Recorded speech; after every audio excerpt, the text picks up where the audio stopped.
What's up, you beautiful chuds, and welcome to the Let's Talk Horror Channel podcast, and welcome to the Creep Zone, where we have very honest, unrated, unfiltered conversations about something from the world of horror.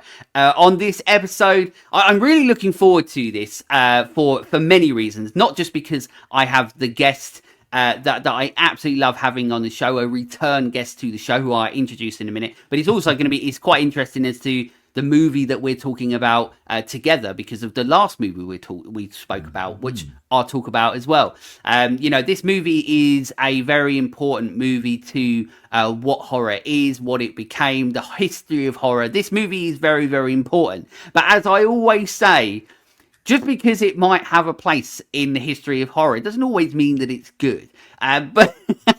But we're gonna get into it already. I'm also, before everybody starts having a shit fit already, I'm not saying that Rosemary's Baby is a shit movie. I'm not at all. That's what it sounded like, BP. That did sound like that, didn't it? I apologise. It's not, but it is a movie that I'm going to get into, and I'm going to be, obviously, as usual, very, very honest about it. But it is going to be, it's going to be interesting because, like, as anybody that knows the show, you know, it is talking about my love for certain things about horror and all that, you know, the movies and talking about it. This is going to be one of probably like one of my overly critical episodes, or you know, I'm looking forward to it, man. I can't wait to criticize Rosemary's Baby. This is gonna be awesome. I know, and then I'm gonna get death threats from satanic cults and everything. Not I don't anyway. That's one of the most common things that I get. I get all the, like, you know, all these messages to saying how I love Satan and all that sort of stuff, and it just reminds me of the Burbs. And but that's it. But of course, I haven't even introduced you yet.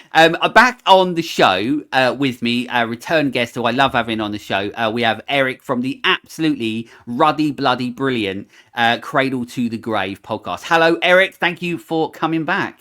Hey, man. Thanks for having me back, BP. I'm surprised you keep having me back because I just show up, dude, and I'm just I'm not like a professional podcaster. I just sort of just hang out. It's like I want to hang out with you. Like, me and you, we're in the pub, we're having a pint, and we're just going to hang out and bullshit, dude. That's the kind of guest I am. I don't come prepared with a stack of notes and fucking commentary and analyzing all this shit. No, dude, I speak like you from the heart. It's honest. It's, you know, so thanks for having me back. Absolutely. I appreciate it. And the funny thing is you might not consider yourself professional, but everything you do is a zillion times better than what the shit I do. So that is not true. Quit talking bad about your podcast, BP. I'm tired of hearing about it, man. I know you're not the only one to say that, I tell you. But we're going to be talking about, I've already said it, but Rosemary's Baby. Rosemary's Baby was, I'm going to get that. Why I can't say the word baby, I don't understand. It's not just on this podcast, it's all the time. But Rosemary's Baby was released in 1969, directed by Roman Polanski. 68? Oh, fucking hell. So there we go. It's directed by Roman Polanski. Is it directed by him? Yes, it is. Good, right. I just wanted to make sure I didn't fuck that up. Let's stop right there, BP. I'm going to stop you right there. You see what I'm saying? Like, I've already thrown a wrench in your show, dude. Like, we're already gone off the rails. But that's the kind of chats I like. Anyway, we got to get this out of the way right now. The elephant in the room is Roman Polanski. Anything that I say positive about Rosemary's Baby does not reflect my personal views on the man Roman Polanski and what he was accused of and what he did and all that bullshit. I don't know if you want to go into detail. We don't have to. I don't really want to go that way, but it's up to you. I just want it to be known that I think he is a talented director, and I think he is an artist. He's also a piece of shit. So, yeah, he's funny. That being said, okay, we can go. Yeah, absolutely. I mean, I was going to say straight off the top of it is that the conversation is purely about Rosemary's Baby. I'm not going to be talking about Roman Polanski, Sharon Tate, any of that sort of stuff, that's for another conversation, another time. That doesn't have to be on a podcast. That's for other people out there doing true crime podcasts and all that sort of stuff. That's for them to talk about. But we are purely, like you said at the start as well, like this is talking about like the passion that we have for what we watch and horror and the genre. And that's what this conversation is going to be about. So if you want to know more about Polanski, you want to know more about Sharon Tate, Charles Manson, all that sort of stuff, go and Google it. That's not what we're for. We're here to talk about Rosemary's Baby. I don't know why I said it like that, but I have. I think it helps you say the word baby when you put the that's accent exactly on it. it. I was just just keep gonna saying say it like that. Rosemary's Baby. Just like I'm some old English thespian. The film is starring Mia Farrow, names that I'm going to get completely wrong. John Cassavetes. That's it. Ruth Gordon, Sydney Blackmer, Maurice Evans. Basically, there's a shitload of people in this because there's like a fucking cult in it. And I'm not going to go through everybody else so they can do it. But, we have the core cast with Mia Farrow and all that, her husband, the neighbours, the shitload of doctors. On IMDb, it's currently at 8 out of 10 and 97% on Rotten Tomatoes. Oof, so it's still a movie that's interesting, actually, because obviously it's such a, it's an old movie, and it's interesting to see that it's still held on to that such a highly regarded movie. I'm not saying that it shouldn't, although I'll talk about things, but I'm not saying that it shouldn't. But it's I really find it interesting that this is still a movie that connects with an audience. Rotten Tomatoes, as piece of shit as it is, it can keep changing whenever it fucking wants. It's still interesting, unless anybody past 1984 stopped watching this movie, and then that's and that's it. But Google synopsis wise, on moving into an apartment with her husband Guy, Rosemary begins to experience creepy things happening to her. However, when she gets pregnant, she realizes that her fears are about to come true.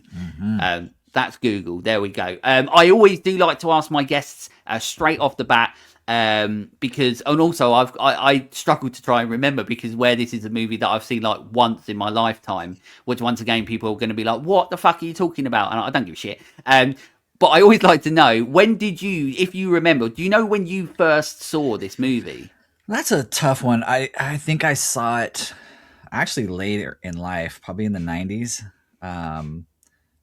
And I think it was mostly because I heard it was kind of a slow burn, didn't have any gore. So, back in the 80s when I was younger, I'm like, just give me all the gore, man. Give me the Thing. Give me fucking Nightmare on Elm Street. I wanted that. And so Rosemary's Baby's not that. And so I watched it in the 90s, and I thought it was fine. I wasn't like a automatic huge fan of this film. I thought it had its moments, but it's one of those films that has grown on me over time. And I've watched it, I want to say, a handful of times since the 90s, maybe once every 5 or 10 years and watch it again. It's not a movie I go back to a lot. It's not like The Exorcist, which I've seen The Exorcist countless times, right? Yeah. Rosemary's Baby's just always been sort of an outlier, but I've always liked it.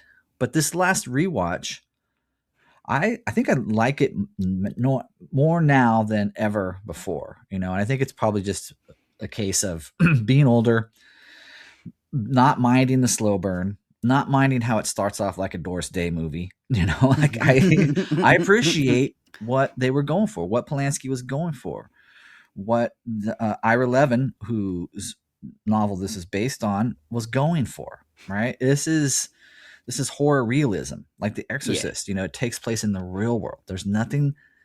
I heard an interview with Polanski saying how there's nothing supernatural in Rosemary's Baby, right? And that can be debated, but I really appreciate that now, as an older man. And this last rewatch, even my wife, who doesn't like horror movies, right? I say, hey, you want to watch Rosemary's Baby with me? She's like, oh, is that the one where the prom queen gets blood dumped on her head? I'm I'm like, no, that's Carrie. She's Yeah. like, oh, okay. So she got into it. She liked it, and I think it's just a film that it sneaks up on you at the end, which we'll get to. Like all the wheels come off at the end. Things like, Yeah, what big the time. fuck? Everything goes fucked up. And I like there was something that I kept on like feeling like when I was watching it this time, and I kept on feeling like it. And when I was reading up a little bit more about it, about like how Polanski viewed this movie himself and stuff, which we'll talk about, it then also made a bit more sense to me as to like how I viewed it when I watched it this time. But I think this, for me, I think the first time I watched this, so I ended up, all I remember was it was definitely a DVD watch. So it was I was probably in my like teens, later teens that I watched this. And I remember one of the only things I remember why I watched it was because I had watched Psycho in my like in my teens, and then I was just like looking at movies to try and watch like sort of Psycho, that sort of thing. And obviously one that does come up quite often around Psycho and that sort of stuff is things like Rosemary's Baby, probably just because it's old. But Rosemary's Baby was one of them, and I remember getting the DVD, and obviously it's got a classic poster for the movie. And I remember watching it, but I remember just, and sometimes it can be just the time and the age I was in the time. But I remember watching it and I was just like, yeah, like that's the movie. But it was interesting, and I'm looking forward to getting into it because I feel like I sort of still feel like that after all these years. So it's going to be interesting. All right. But let's get into it. So obviously with the episodes, I do a complete run through of everything that happens in the movie. We get through it. We go scene by scene. The reason I like doing it is one, because people like to keep mentioning that it's a bit like a director's commentary, even though I'm fucking no one and had nothing to do with the movie. But it's like a little director's commentary, but also it means we can really get into the details of everything sort of that happens in the movie, whether it's about the characters, whether it's about what's happening. And as I've already said to Eric, at any point, tell me to shut up and we can talk about things that happen in it. So there we go. So the film, funnily enough, I say funnily enough, it's not funny at all. It opens where John Lennon got murdered. Hey, stop right there. Stop right there. That's it. Wait, baby, shut up. But yeah, for those that don't know, I've been to Dakota. I visited. Oh, really? Yeah. I stood at that entryway where John Lennon got shot. I'll send you a picture later after our chat. Yeah, that's it. Did you see a ghost? I did not, but rewatching the film last night, I was with my wife. I'm like, hey, look, we were there. Yeah, you were like, we were there. John it's Lennon a creepy building, there. Man. The Dakota. I've heard it's creepy. Yeah. Yeah. But it was cool to see it, on the screen and be like, oh yeah, that I've been to that place. Nice. And Continue. and John Lennon was there, and of course once again is it all feeding into all this other stuff that went on outside the movie? Possibly, but we ain't talking about it because it's not what we're doing. But then we were introduced where there's a man with a nice shiny suit. He's showing a couple around an apartment, and all the old tenants stuff and everything is still there. But of course they absolutely love the place. They really want it. But already there's a mystery straight away as they enter the place, because there is a closet that's already blocking the door, and already your intrigue is all like, well, what's going to be behind there? But it's just a fucking closet at that point. It's just a fucking closet. But they having a little a closet in front of the door, to a creepy little place that it's just somewhere to put their coats. It's not going to stop them taking the place, but probably the biggest mistake they've ever made. Well, they also hear about some old happenings that took place in this building, like the previous tenant was an elderly woman who fell into a coma and died, and there was possible witchcraft, and I think somebody found a dead baby in the basement. So there's already these little nuggets they're planning, where like, this is a creepy place. Yeah, and they do that like a lot throughout before, like as everything continues to escalate. Already they're like very early on, straight away, they're already like putting the wheels in motion, you know, Yeah. like teasing the little things of like, well, this isn't normal, you know, like, oh, that closet wasn't there before, and all that sort of stuff. And you're like, well, why the fuck is it there now? And you know, so obviously once again, it comes down to like that's good storytelling, it's good filmmaking. But Yeah. we're getting to the rest. There's this. After, Oh wait, hang yeah, on, BP. There's this place in California where I live, really yeah. close to where I live, called the Winchester Mystery House. Have you heard of them? Heard about that? Yes, yeah, yeah. Is that the one with like a shitload of With like closets that window? go nowhere, Yeah, or that's it. Yeah. staircases that go up to the ceiling and end. Like, yeah. So there, I've been to that place as well. It reminds me of the Dakota. But that whole thing was where, you know, the lady Winchester, I guess, wanted to keep building because she felt it kept the ghosts at bay. Isn't it something to do with like portals or something like that that kept like the Possibly. something? I don't know. My daughter, my partner is like that's one of her dream places to go is the Winchester It's neat, but place. it's very similar to the Dakota, like as far as like the architecture and the design and stuff. Like it reminded me of Winchester Mystery House when I'm watching this. You know, it's like, Oh, oh really? yeah, yeah. So anyway, One day I'll go sorry there. to keep interrupting, but I'm No, going it's to. fine. Well, I want to know this shit. I want to know. After a conversation with some old man with some delicious looking ham, or lamb, whatever it is, who thinks about dead babies way too much. He thinks talking about dead babies is good dinner talk, which I don't necessarily think it is. It's not really a conversation starter. No. But they talk, and then the couple basically after this dinner they go back to the new place, and then already they're having a game of sex. They ain't even got furnitures or bed, but there we go. Straight away, she's just like, "Let's make love," and why not? You know, Why not? And let's stop here again. Let's stop here real quick, BP, and what about making love? well, let's discuss the characters of Guy and Rosemary, Yeah, the two main characters of this movie. I'm trying to figure out Guy, first of all. Like, what kind of guy is Guy? I mean, I think he's a piece of shit, isn't he? He kind of comes off as a piece of shit, but I'm also wondering,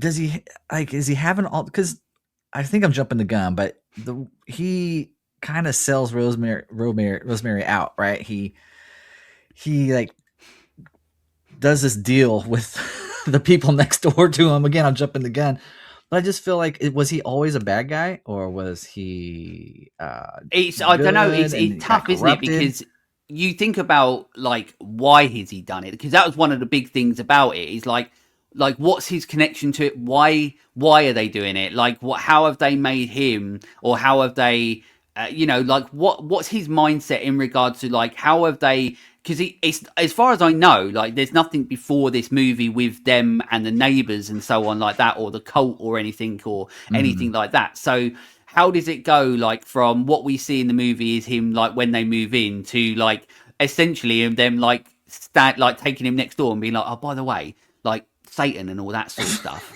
We're trying to get a Satan baby, and we think your missus is probably up for the challenge.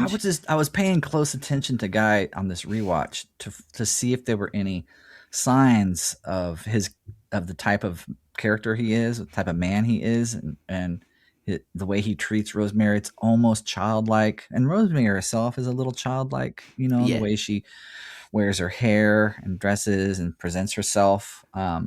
So their dynamic is already a little skewed, I think, but the actor, John Cassavetes, who plays Guy, he has like a sinister look to him already. Yeah. Like you're already wondering about this dude. Like, is he for real? Is he legit? Yeah. And as we go further through, we'll talk more about it. But these first few scenes, with them having sex on the floor with no furniture, like the first night there.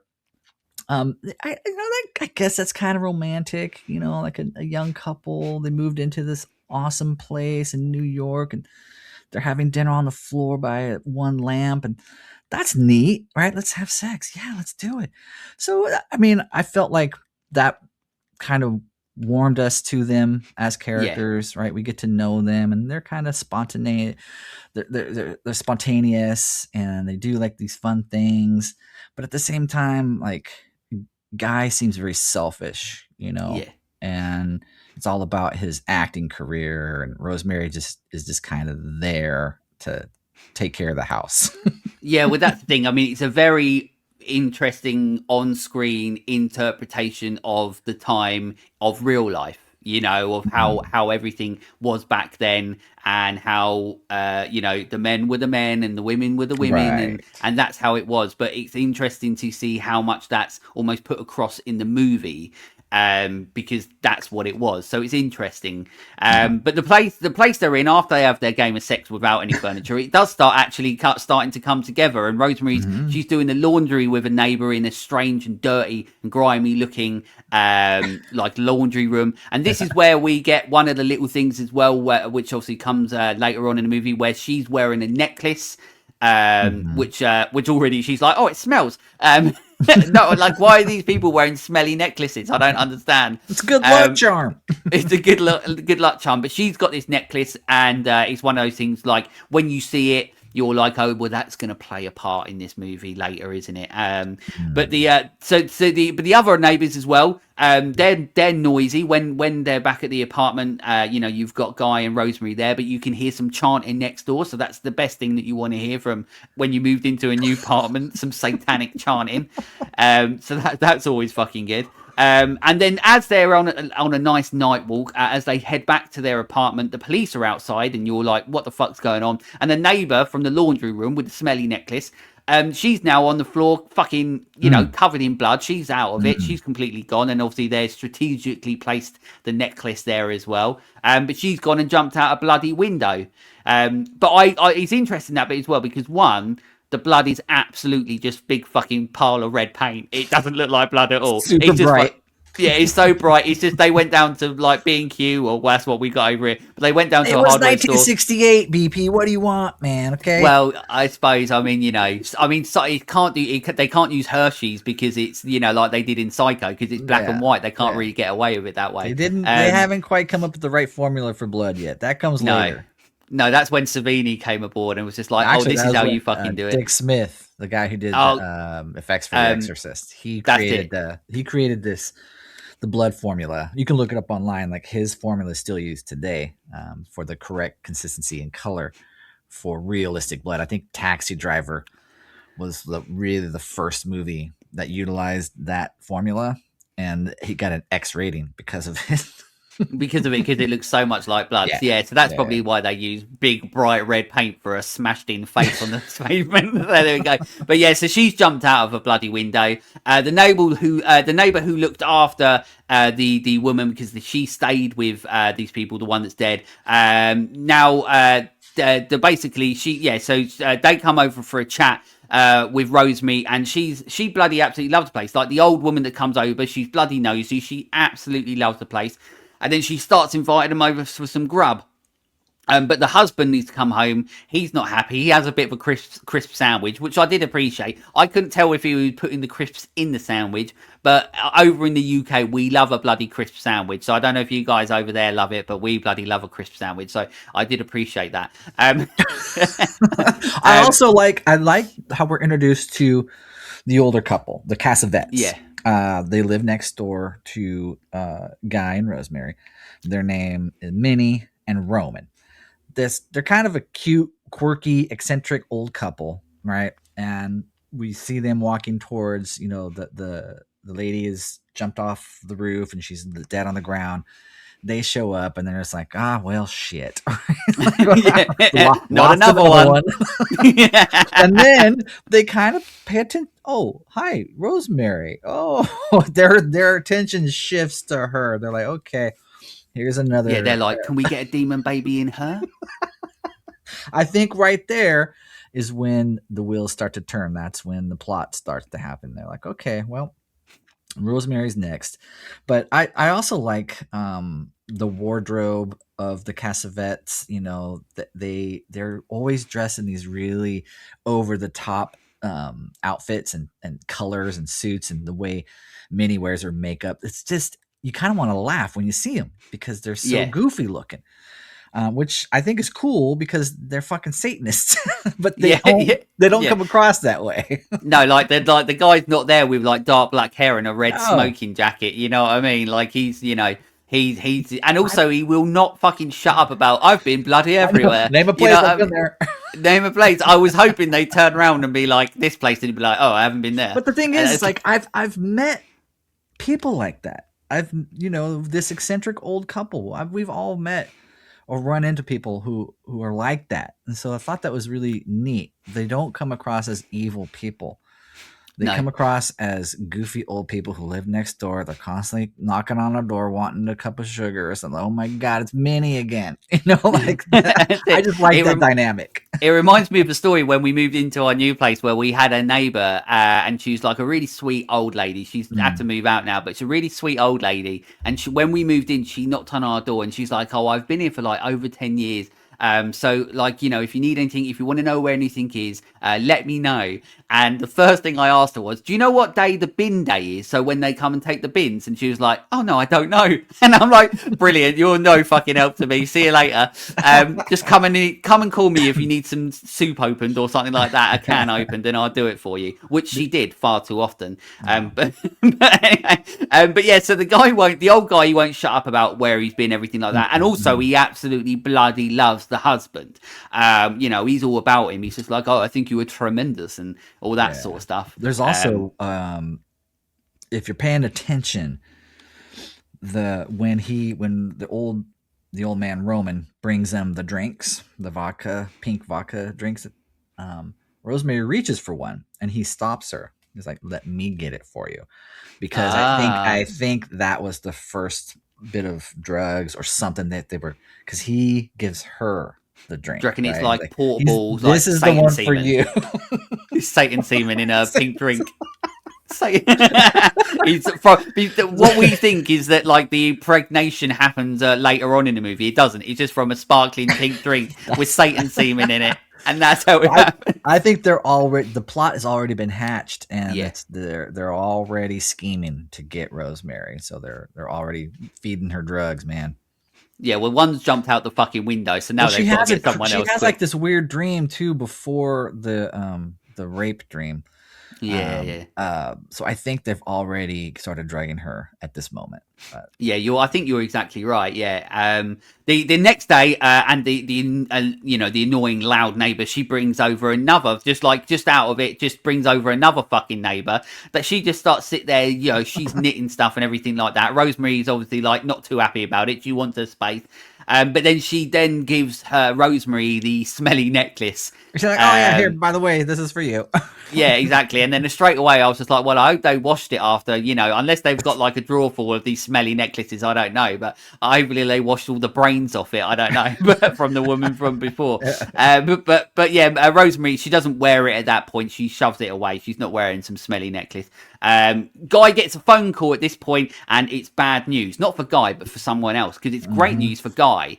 But this is once again, like you're saying as well, what's clever about this movie is that it's almost like, I'll talk about the fact that all the scenes, the editing, all that sort of stuff, I'll talk about that later. But at the moment, one of the things I like about this movie is that even though there's there's a zillion scenes in this movie, every scene, something almost has a purpose, or something is like, there's a reason why this scene is in here, which I think is really good. Like, even like, and everything is like, evolving the plot, everything just keeps on going. So like, this is another scene where like, he gets a phone call and the guy's like, it's obviously like a casting agent or something like that, where they're like, oh, by the way, this guy got the role, he's gone blind suspiciously. And now you've got the role. So, and then as the viewer, you're like, well, hang on, how is all this happening now? How convenient that some guy's gone blind. And then obviously, we learn a lot later on that it's not, it's not just the fact that, he didn't wash his eye with something that he shouldn't have. He didn't fall into some chlorine or anything like that. And again, like watching it, and Guy, it moves quick. Guy's already committed to this satanic plot. Like that, like no time has passed. He's like, all right, cool. You can have Rosemary to have the baby of Satan as long as I get this part. It just seems so quick. Like he was already okay with doing this. And that's one of the criticisms I have of this film. Like, absolutely. Like, Guy, it moves really quick. And I get it. It's a movie. We got to move along. We have to get the plot going. It just seems like a quick turn for, you know, a guy who's fun-loving actor, want to have sex on the floor, to all of a sudden going into going into cahoots with the Satanist next door. There was no debate. There was no discussion. It was, I'm in. That's it. Yeah. They just walked him over. They said, here's a pink drink. Your one hasn't got Satan semen in it. By the way, have you heard of a guy called Satan? This is what he can offer. All it took was one visit. He's like, fuck it, I'm in, man. Let's do it. That's it. They were like, you don't have to wear a smelly necklace. And he's like, I'm in. But I'm glad you said that about how it's rushed now, because when we get to the end of it and we go through some overall thoughts, that's what is going to be like a big sort of like bunch of my negative about what this movie is. But I won't go into that yet anyway. But Rosemary comes home to a shitload of roses because Guy just flat out to her and just like, I want to have a bloody baby. I wonder why, Satan. And of course, Rosemary is super happy. She doesn't know about Satan stuff at this point. But as they have a lovely meal, they are interrupted by the loud neighbours. But she only wants to bring them some chocolate mousse, and then she sods right off. Chocolate mouse. Chocolate mouse. That's it. The mouse. Rosemary doesn't like it, and it tastes a little bit off. I wonder why that is, but Guy is almost like sort of forces her to eat it, although she does a little trick with a napkin. I'm not sure how quickly that would work, but you know, it is. But after the chocolate mousse, Rosemary is feeling super dizzy and is absolutely fucking out of it. And then she starts dreaming some really random shit. And then this movie really takes like that dark turn, and then it reminds you of like what movies were like in the late 60s 70s. It gets really dark. This scene to me is the best scene in the movie, and it is disturbing. It gives me a panic attack watching. I don't know how Polanski did it, but he captured dream logic really well with the camera. It really feels like this drug induced dream that Rosemary is having. And just like you said, this random shit, like they're on this yacht, right? And there's this captain pointing, and it's this weird shit that happens when you have these fever dreams. You ever have a fever dream? You ever have like the flu, BP, and you're like sick in bed, you're drinking NyQuil, and you have like some weird fucked up dreams. And you wake up and you're like, where the fuck has that come from? Right. I haven't had any fancy pink drinks with Satan semen in it. But the cool thing is, like, so we get that weird dream logic and atmosphere, and then there's a part where the guy's like, no, she's awake, she knows, and then Roman's like, no, she's out of it. Like, so it and pulls out of the dream. Stalkers. Yeah, so it pulls us out of the dream we realize, no, this is the rape that's taking place, right? Like, I guess they have conjured Satan up from hell, and then we see this scaly figure, this demon, I guess it's the devil, crawls on top of Rosemary and does a horrible deed. But it's I think it's really well done. It could have been really distasteful and cringeworthy, but it's really captivating, you know. And it's interesting as well, like when I was watching it this time, that even though like, because it's a long movie, but it was interesting that this happens like so early on in the movie. That I found that quite interesting. It's obviously quite bold, because it's almost like from that point onwards, you sort of like, you don't obviously know where the movie's going to go, but you're already like, shit, like that's a fucking horrible bad thing that's happened to Rosemary. How is she going to adapt it? Like, how is she going to be after this? And also essentially, like, where does the journey go after this? Like, where does the story go after this? Where are they going to take us now, where we've still got like an hour and a half, hour and 40 minutes of the film, if not more, after, you know, she's been, you know, horribly violated by the devil. But as morning comes, we are led to believe that it was all a dream, sort of thing. But the husband, this is what's really fucked up. And this is one of the things about Guy as well, because if I'm right, and I could be wrong, but I feel like in this scene, I think I remember Guy almost admitting, because she wakes up and he's like, oh, it's all a dream, and she's got scratches over her. But doesn't Guy admit to still doing something with her? Oh yeah, he's like, I didn't want to miss baby night, and so that's it. Like, I had sex with you while you were out, and he's like, it was kind of necrophiliac, you know, like it's fucking really gross. It is gross. And, you know, and pausing real quick to kind of, you know, acknowledge that, like I'm sure like this scene can be really triggering for people, Yes. victims of like date rape, being slipped drugs at a club and Roofied then and all that. yeah, like, and yeah, so I'm sure that scene isn't somebody's favorite, because of what has happened to them. But I just thought that for this movie, they captured it really, really well, and it is Yeah. disturbing. And that's the one scene that gets to me the most in this film. I have a hard time watching it. It's well done. It's well directed, and it sets up the rest of the movie. Like you said, it happens pretty early in this film, and from here on out, we're on Rosemary's side.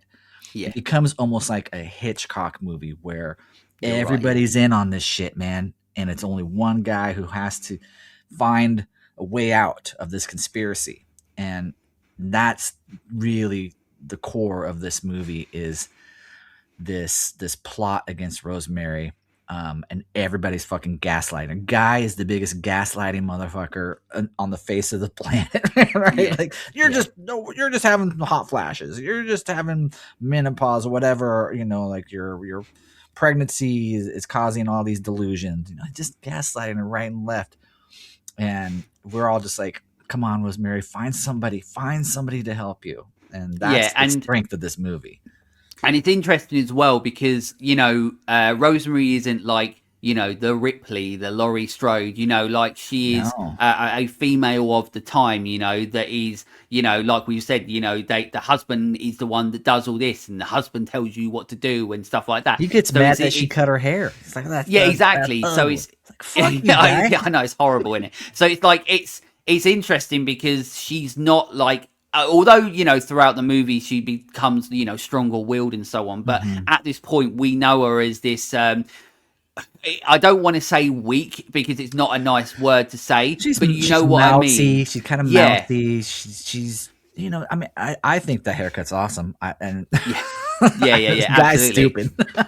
You're right. Yeah, absolutely. That's not that she's weak. She's naive, I think, to this city life. She relies on Guy for so much, for guidance. I think that's how type of person she is. She needs that male in her life to tell her what to do. And it makes you think as the viewer, like, you're then like more so like, how is this type of character, this type of person gonna get out of the situation that she's been put in? Yeah. And it makes it more interesting as a character rather than her being like this fucking muscly badass who's going to get out of every situation. And obviously, as the movie goes on, we see, everything that Rosemary goes through. But she heads to the doctors and they tell her she's absolutely up the Hillary Duff. But they tell her that she's got to go for some more blood tests. So straight away, we know that there's going to be a little bit more to it. They obviously tell her that everything's a bit fine, but she's got to have them, and you're like, I wonder why. Satan blood. Guy comes home and she tells him he's going to have he's going to be a papa, and already he wants to tell the neighbors. Once again, he's built up like this amazing relationship with these neighbors, like immediately, like they're the greatest neighbors in the world. There's something, it's, as I said, what's interesting about this movie is that it already is just telling you that something fucked up is going on. It's laying it all out there. It's basically going, look, this movie, there's something really fucking weird going on. It's all fucked up. And most of the movie is that journey that Rosemary is going on. And I find that sort of part really well, interesting, because it means it's very well written or adapted from the book. It means it's very well directed and so on like that. As night comes around again, Rosemary decides to put on the smelly necklace finally and heads to the doctor's. But then all of a sudden, Rosemary comes home with a new haircut, like we said, but which Guy isn't happy about at all. And she says she's having stomach pains, which Guy is even more annoyed by. But it's this point, like, it's almost like he becomes like more irritable, like he becomes more of a dick, more irritable. Like he says, like, he doesn't like her hair, which looks, pretty fucking cool. Although she's like, Vidal Sassoon and stuff like that, which I thought was just a fucking shampoo, but apparently it's some bloke that was popular and did hair. But well, there was this model named Twiggy in the 60s who popularized that haircut called the Twiggy cut. So it was super popular in 68. Yeah. Absolutely in Austin Powers time, and so the doctor, she does go to the doctor, but the doctor says that she's fine, just have some bloody aspirin. And the doctor's in on it too, man. The doctor's a Satanist too. The fucking because it's a different doctor now to who she saw originally. They've sort of like basically forced a different doctor. Dr. Saperstein. Yeah, that's it. Dr. Motherfucker, that's what his name should be. But Dr. Satan. But back at home, and Rosemary's looks like she's going bloody mad, and is not looking great. So from this point, she gets her hair cut, but then she starts almost like becoming like a zombie from Night of the Living Dead. You know, like she has that sort of look about her. And then Guy still fucking hates her haircut, the son of a bitch. He's still saying how much he hates it. Rosemary, she gets a visit from Hutch, who's the guy from earlier who made the really nice looking lamb. I like him because he comes in externally, like he's outside all Hutch of it. isn't in on this shit. He's an outsider. Exactly. And they take him out, man. They take him out. Yeah, the motherfuckers. But Rosemary, that's it. So one of the nosy neighbors, the guy, what's his name? I can't fucking Ramstein. What his fucking name is? Ramstein. But Rosemary, so Hutch is over. This guy neighbor comes over and so on like that. They have a quick little chin wag. But they're all Hutch is suspicious immediately of it because of the smelly necklace mostly. So he obviously goes off and he does his investigating. There's the quick scene where it's really weird, where even though they've got furniture, Guy is sitting as close to the fucking TV as possible. I don't really know why, but maybe that's how they used to sit in the old days. I don't know. Maybe because the TVs were so small, they had to sit so close to it. Rosemary is feeling like absolute shit. You know, she's her the way she's is completely like really deteriorating. You know, she's pale, she's white, she's got like you know the bags under her eyes and everything like that. But then she gets a call from Hutch. You know, gives him a call, wants to meet up with Rosemary, telling her something very, very important. But Rosemary goes to meet her old friend, but he doesn't show up. Now, of course, we're like, what the fuck is going on here? And that's because he's in a bloody coma. So he's gone from like, I'm going to sort this shit out to being in a coma. How bloody convenient. People are dropping like flies around Rosemary, man. Yeah, absolutely. It's like maybe she's thinking, is it me? But no. And also as well, she's feeling like shit. She's struggling. She goes to the doctor, who's obviously fucking useless. She's now loving raw meat as well. She's all about eating liver and raw meat and everything like that. So she's full on zombie now. She's carrying the devil, man. The devil loves bloody raw meat. Yeah, exactly. It's just like, give me that rare steak right now. And she's, you know, as I said, she's looking like a lot worse for wear, and you really feel for her because we know Rosemary is a character. We also know some things already have happened to her horrible. We also know that on this journey, the bad things are going to continue to happen for us. So you do really feel, and that's one of the things this movie does very well, is making you feel like so bad for Rosemary, because the situation she's been forced in is not a nice one. And you want her to overcome it, but I don't know if you necessarily get her overcoming it the way that you want to at the end of the movie, but we'll get there. But Rosemary as well, because she feels like shit and she's had her hair cut and Guy's being a dick to her about it, she decides to have a hit party for all of her friends. No dickhead neighbours are invited. There's no going to be some Satan semen spritzers. I'm making a Satan semen. Next time I have a party, Satan semen spritzers. That's what I'm making. Some pink Satan semen. Please don't invite me to that party. I don't want to. Well, I promise you there won't be real Satan semen in there. Hold the Satan semen. So at the party, it's all very Austin Powers like, and her friends all seem worried. And I like this moment. Yeah, that's it. But I like this bit as well because once again, it's like every time now we get the external characters. You know, like because they know Rosemary and who she was before all of this, they can see that everything like is going on. Rosemary? Yeah, like look at the fucking state of you. You know, like you need to go and see someone. You're pregnant. You're in pain. The doctor's just like, it's fine. Have some aspirin. You know, and then like, how long's this been going on? Like 3 months or something, she says, and they're like, what the fuck is going on? And you know, why is Guy not helping her and all that sort of stuff. But yeah, so she's got all these friends over there, very concerned. They tell her to go and see another doctor, and she tells Guy, and she's putting her foot down, but Guy's having absolutely none of it. But then suddenly the pain, just like that, as if the Satan inside of her knows, the pain stops. And she can feel the baby moving, and she starts getting excited, because she's the mother. I like how Guy, she wants Guy to touch it. He's like, he flinches. Nope, yeah. I'm good. Like, I don't want to touch touching the Satan baby. In case it's infectious. So now they start. I need to put a Satan count on this episode of how many times I'm saying we're saying Satan. So now they start getting the baby's room ready, and Rosemary's looking a lot better, and she's still drinking this fucking gross, dodgy drink that the neighbor keeps giving her. Once again, we know the drink's going to be fucking weird. We know it's not going to do her any good, but she does look a lot better than she did, less like a zombie. Rosemary gets a phone call, and Hutch, the landman, is dead. He's died. That's it. He's gone. So she goes to the funeral, where she gets a package that Hutch wanted to give her, and the book is all about witches, and this is where everything starts expanding to giving us more of an understanding of what might have been happening to Rosemary, what's happening, who these people are, and so on like that.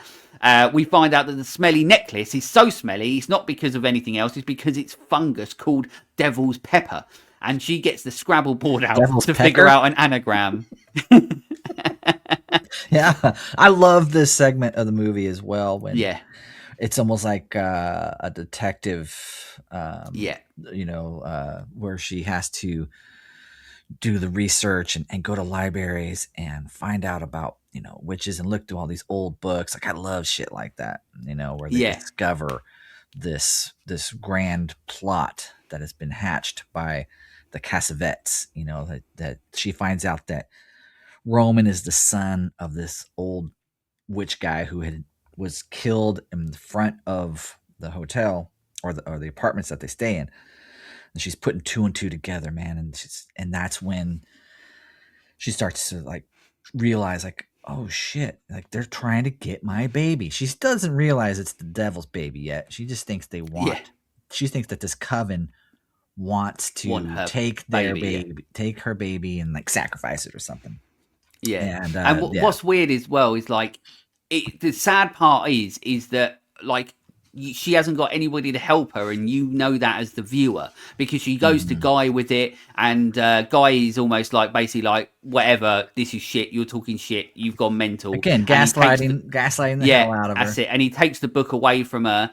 But like, you're, as the viewer, like she's figuring it out. And sometimes in movies, there are ways how they get like the word out to the other people, so to speak. But because they are almost, forcing her to stay, where she is, so to speak. And then obviously like essentially getting rid of anybody that's getting in the way, like Hutch and stuff.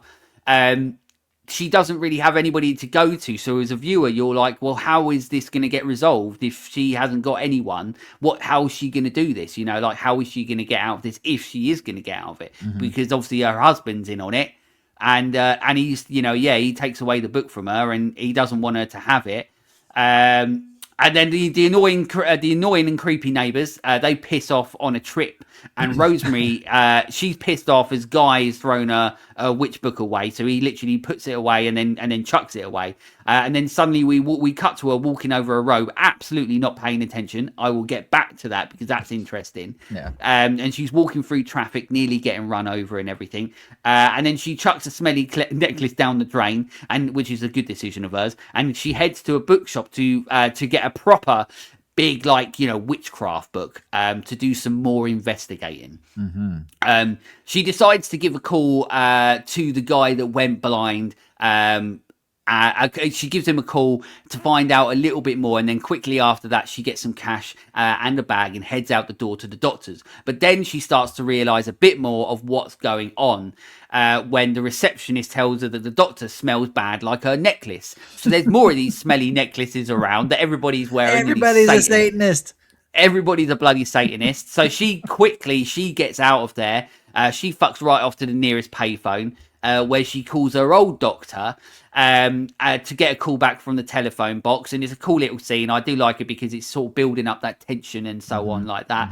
And then he does call her back and then books in an appointment with him. This is a very Hitchcockian scene. Absolutely. You know, like I really pick up the Hitchcock vibes. And Alfred Hitchcock was actually offered this film to direct, but he obviously didn't do it. But I could totally see Hitchcock doing this movie. Yeah. There's a lot. There's a lot of very like Hitchcock moments in this movie, and you're right. Like this is one of them where it's like where everybody on the screen is in on it. This guy, he's just a guy who wants to use the phone. That's actually William Castle, by the way. Oh, really? The guy, the producer, the director, William Castle, also who did like House on Haunted Hill, all those old goofy movies.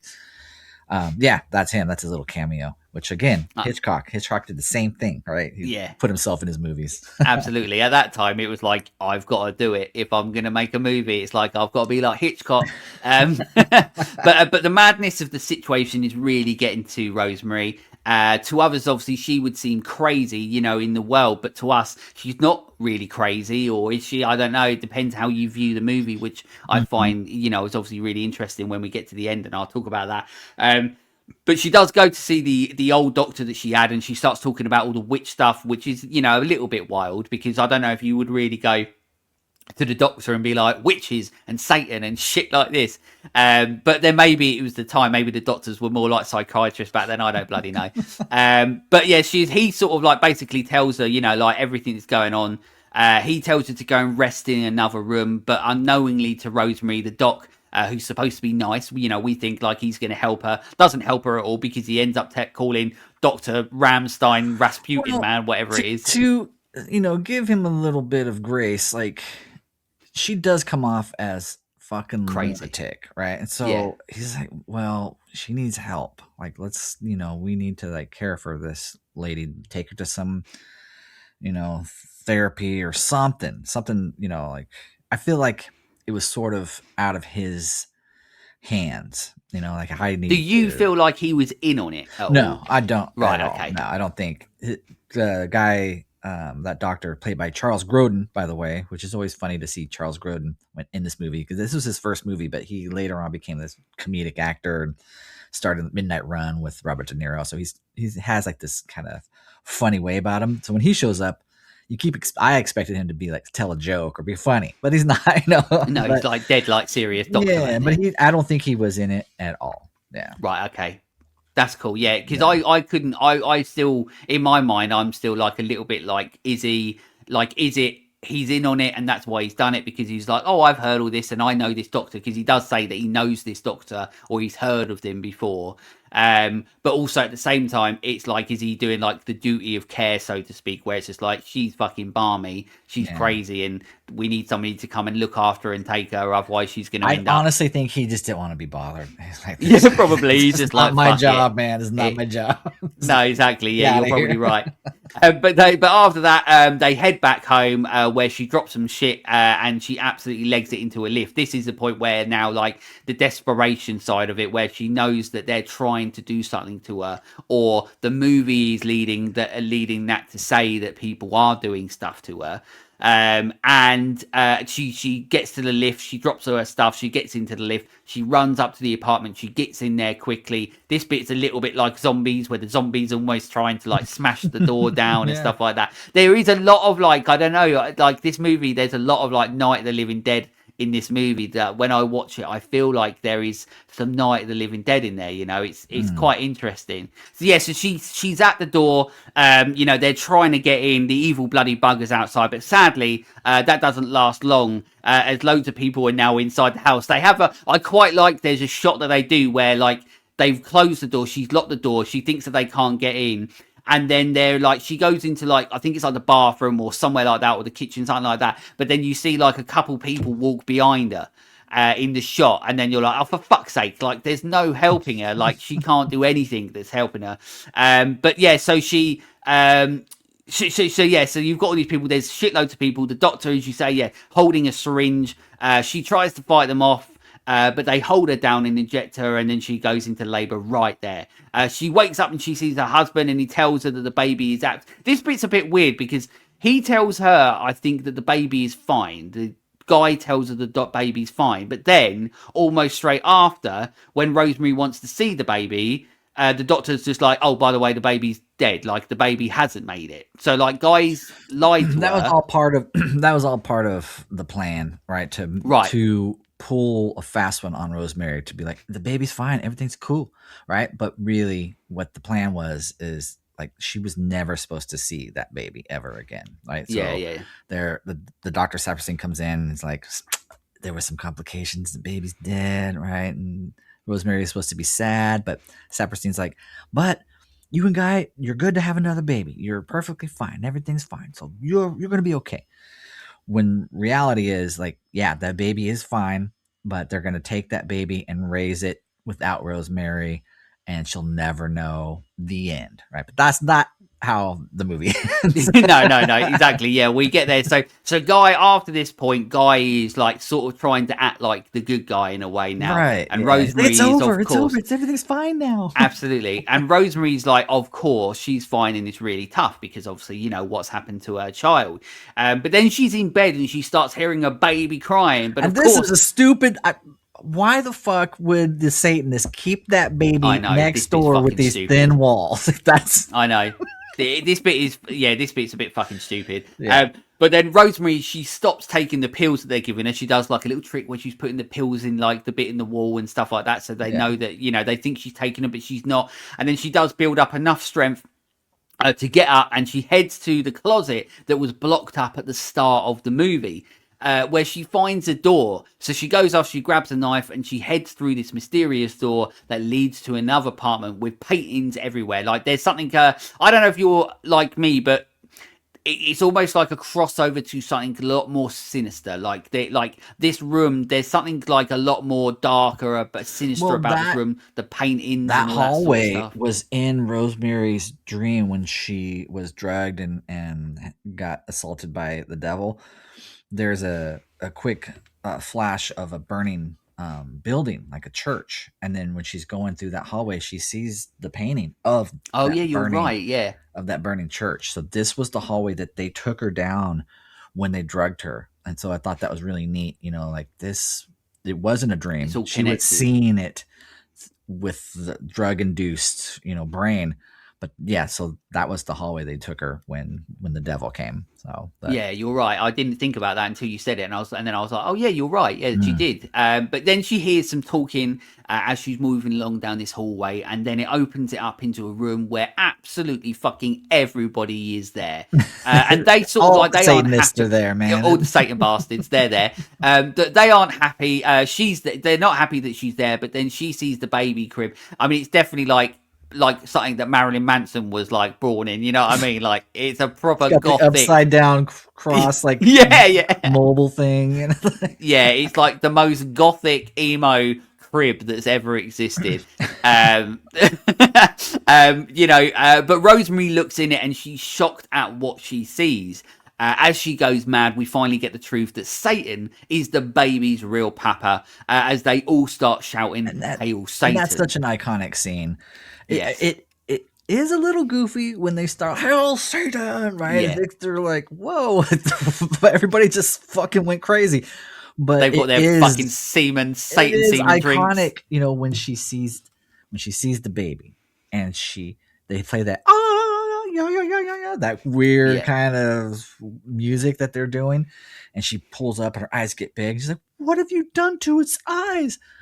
And then you get that really cool line delivered by Roman. He has his father's eyes. I love that line so much. I really wanted him to like to cut back and he's all like cross-eyed or something like that. That would be hilarious. You know what I mean? Like, you can imagine that in like a Naked Gun movie or something. But watching that scene again, I realized it's just why this movie is legendary, why it is like the classic. iconography from that scene. Yeah, that's a classic scene, man. You know, it does go a little crazy and off the rails. Like, you know, they're all Satanists, they're all yelling "Hell Satan." You got the guy taking pictures, you know, which is a little goofy. It's like, come on, man, really? Like, I love that. The guy with the camera makes me laugh because they're all shouting "Hail Satan, Hail Satan," and then like there's a little pause, and then he's like, Hail Satan. Yeah, Like, he wasn't Hail Satan. yeah. He's just like, I wasn't supposed to be here today.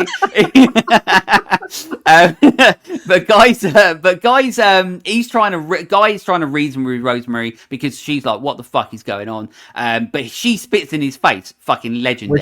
Which is a cheer worthy moment when she does that. Absolutely. Like, fuck, finally. Yeah, you know? fuck you, guy, Yes. you piece of shit. And he absolutely fucking deserves it. And some dude in a white suit with really white teeth. Who the fuck is this guy? Hey, I think he's like the lead witch or something or from some other country shows up, but he has a very sinister look about him as well. Yeah, because he's Roman got this introduces white him, suit, and I forget his white name, teeth. but yeah, he's definitely a Satanist, man. He's definitely a Satan man. Yeah, that's it. If there was ever going to be a Satan man, it's him. If I see him walking down the street and shout man. "Hail Satan," he's going to be like thumbs up. Right but back Rosemary's.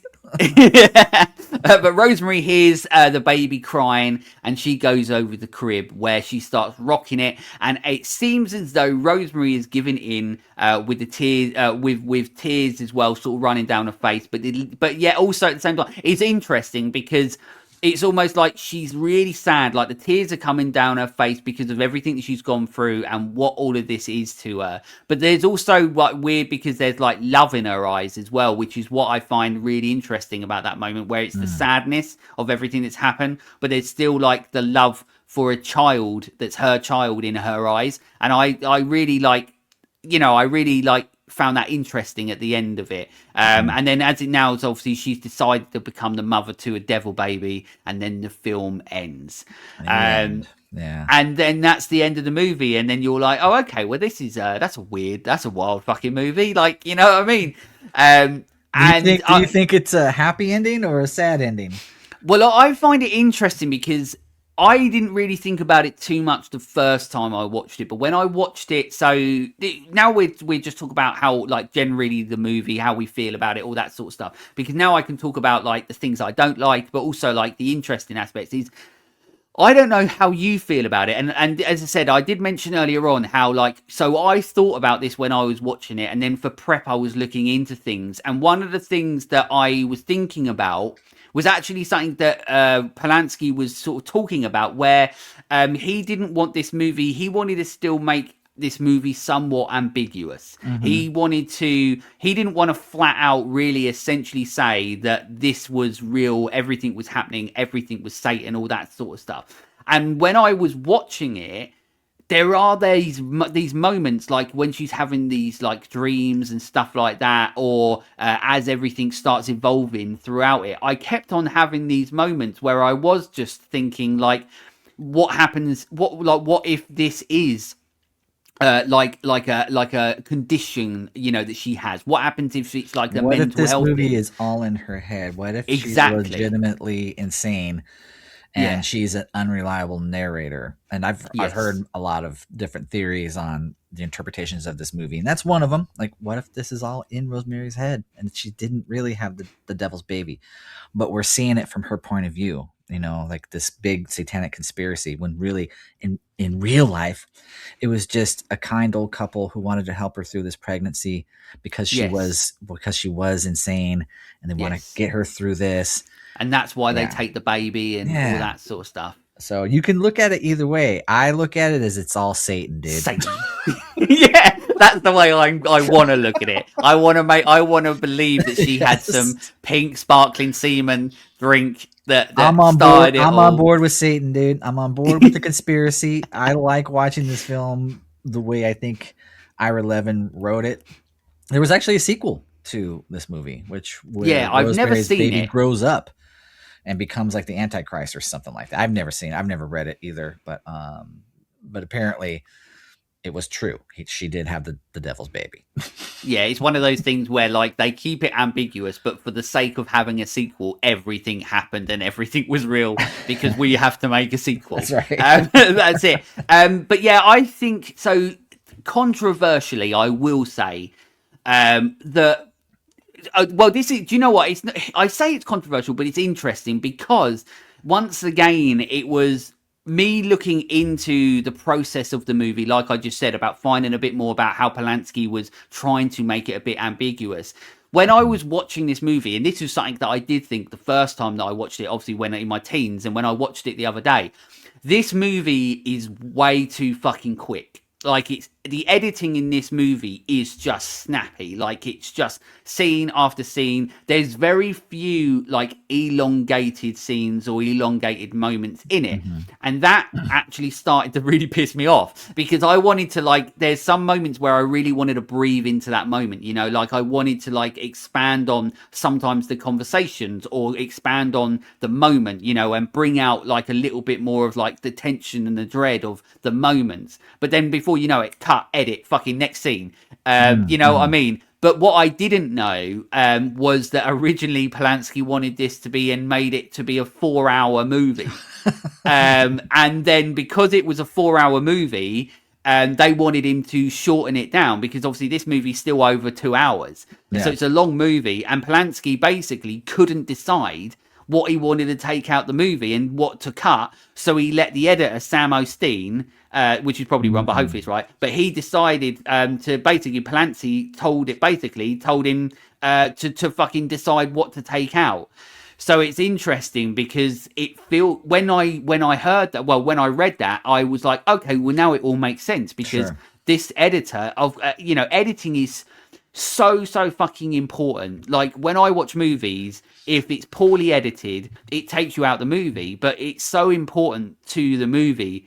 But a lot of the time, you know, the director of the movie is the person that's in on that process, in on that step, you know, and you would think somebody like Polanski would be the person that's in on that, you know, to create this movie. But he was so pissed off that he couldn't get a 4-hour fucking movie. He was like, you do it. You know, I can see your point. I wasn't too bothered with the editing. I wasn't too bothered with the episodic little segments that we get, you know, like this scene and then this scene and then this scene. I felt it flowed really well, and for a 2.5 hour movie, it kind of moves. It does move quickly because of the editing, like you mentioned, but it didn't take me out of the movie. And I think also because of the performance by Mia Farrow, she's captivating in this film. Yeah, like that's one of my. The camera loves her, right? We're mostly following from her point of view the whole movie. And also Polanski's he is an artist, dude, and he knows how to frame a shot. He knows how to light it. This movie's gorgeous, man. It's beautiful to look at. The Dakota is beautiful. The sets they had built are awesome. They feel lived in. Nothing about this film feels fake. You know, it doesn't feel. It feels like it was shot in real life, like you were saying, like The Exorcist, you know, like The Exorcist, like it's like these are fucking wild fucking stories, like, and the things that happen in them are fucking wild. But you're right, like there is this grounded reality side to it where it can be me or you know, like with The Exorcist, and of course, like, I mean, I will always say The Exorcist is, you know, the one that did it better, so to speak. You know, The Exorcist is The Exorcist, you know. But Rosemary's Baby, yeah, it's interesting, and I think it's interesting the edit inside of it as well, because it's sort of like when what I said earlier as well is that I don't like how quick and how snappy it is, and I'd like to breathe in moments. But like I said earlier, it's like it doesn't annoy me too much, because every single scene that we get is telling us something different, and every single scene that we get is like evolving the story or evolving the madness of Rosemary and so on. But then to go back to what you said, Mia Farrow, it's interesting her in this, because it almost made me feel so. I sometimes movies like this, the older movies that we got in like the 50s, 60s and so on and before, I actually struggle to watch them quite a bit. And the reason is because a lot of the time is because of the performances, because we had the Hollywood leading men, you know, always these big sort of tough burly men, you know, or we had the Hollywood starlets, you know, these beautiful women that were always glammed up and stuff like that. And that's what a lot of, you know, 40s, 50s, you know, and 60s movies were, you know. But every now and again you had movies where there were performances that were paving the way for everything that came after, because they were different. A huge one of that, and my favorite performance of all time, is Anthony Perkins in Psycho. And the reason is because when I watched that movie, you've got the other characters around him, not necessarily, the characters that are like with him on the journey, like in it, but the other characters, the supporting cast, those ones, they're the people that feel like old school Hollywood, like the tough guys and stuff. I totally get that. Like the acting style of, the older films from the 40s and the 50s, it was a different acting style. Yeah. It was more stagey. It was flamboyant. Like, cause I have to enunciate my words to reach the back of the theater type of acting. But there were two important actors who came along that changed all that. It brought more of a realistic vibe to acting, method acting, and that's Marlon Brando and James Dean. They came in and they were just acting. People were like, why is James Dean crying over this? Yeah, exactly. The scene did not call for you to cry. Why are you hugging me right now? That's not in the script, right? So they changed the game, right? So after that, people, acting changed, and Mia Farrow's that's when we get the great like Mia Farrow and it's realistic. It's a realistic performance. Anthony Perkins is a realistic performance, and they're not. It's not stagey. It doesn't feel Broadway play-y. You know what I mean? And I love that as well, because you can still what's great is that you can shove them in movies like Psycho, which is mental, and then you can shove them in movies like Rosemary's Baby, which is all about Satan and even more mental, but yet you have these like your lead characters or your main characters are so grounded, more real, treated like real people, a real person. And I feel that that's more like captivating as a movie and stuff. And as you're saying, like, and as we're saying, that really propelled Hollywood and especially horror as sort of in a different direction. I think that irrelevant of like, there might be things that I don't like about it, things that I do like about it. I do find that some characters are frustrating because of how they do overact and stuff like that. And that's, but that's like sometimes a personal thing, because sometimes people love that when people are like you said, it's very stage driven, it's very flamboyant. I find it very difficult sometimes. And then that puts me off aspects or moments in the movie where I'm like, just fucking get rid of them and go back to the realism side of it and Satan. But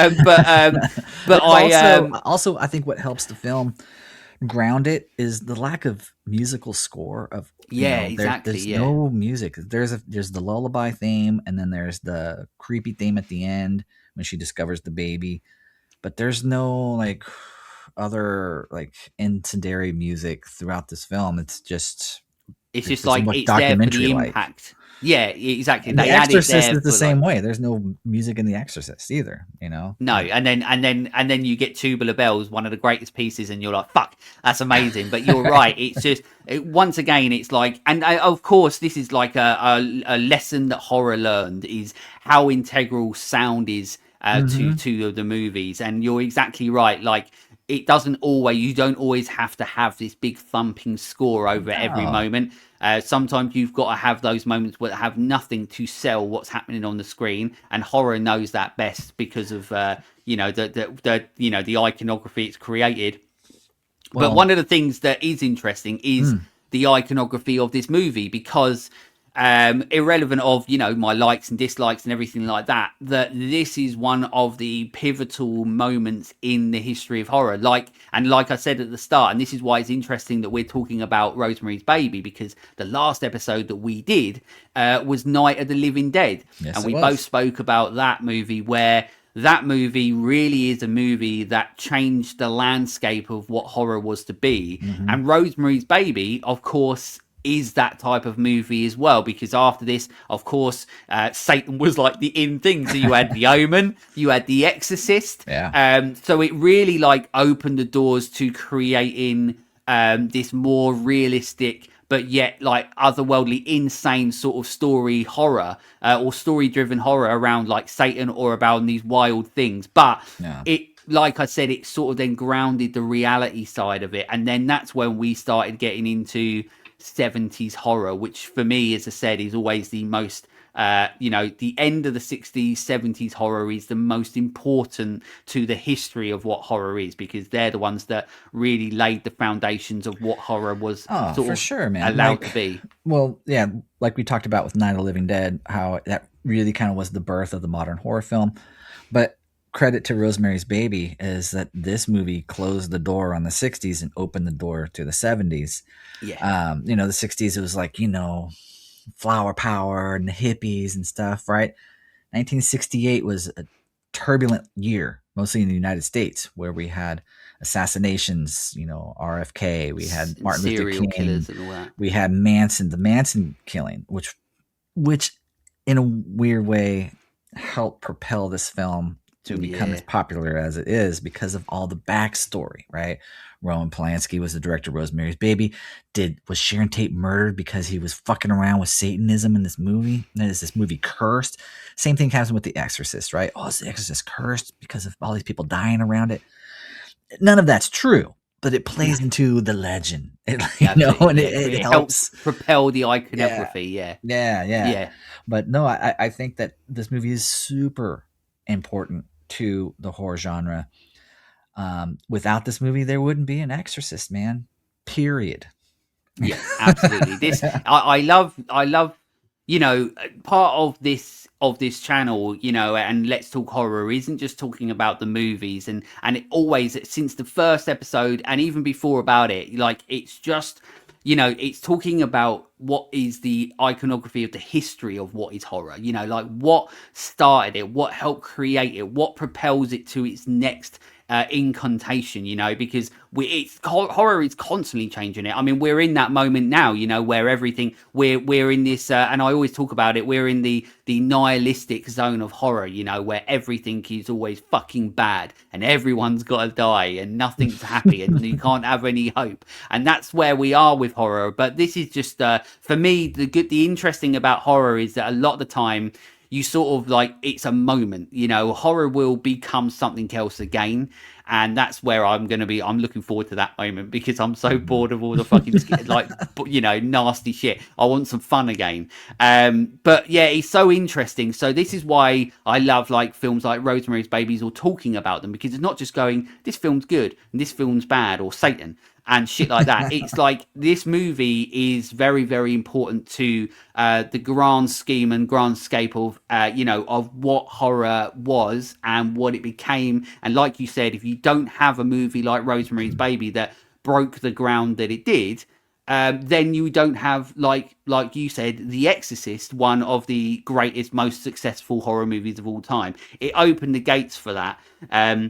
But it did that for the genre, and that's why I have so much respect for a movie like Rosemary's Baby. Is it a movie that, like, I'm like, I love this movie and I want to watch it over and over again? No, but we're getting to that anyway. I'll do some production info and facts. So according to Mia Farrow, the scenes where Rosemary is walking in front of the traffic were spontaneous and genuine. Roman Polanski is reported to have told her, piece of shit, that nobody will hit a pregnant woman. So this scene was actually successfully shot with Farrow walking into the real traffic and Polanski following her, operating the handheld camera, since he was the only one willing to do it. I feel like there was no need to do that. Just set up a shot where you have people, stunt drivers driving the car. Why did you have to do it like guerrilla film style? Like, there was no. I know, and the thing is, as well, is that when I was watching it, one, I could tell 100% that that's what happened, and two, it's really fucking well shot. Like, it's a great looking scene. But when I read that, I was like, you piece of shit. Fuck you, man. Why are you putting your actresses in harm's way just to get a shot? Yeah, absolutely. I know.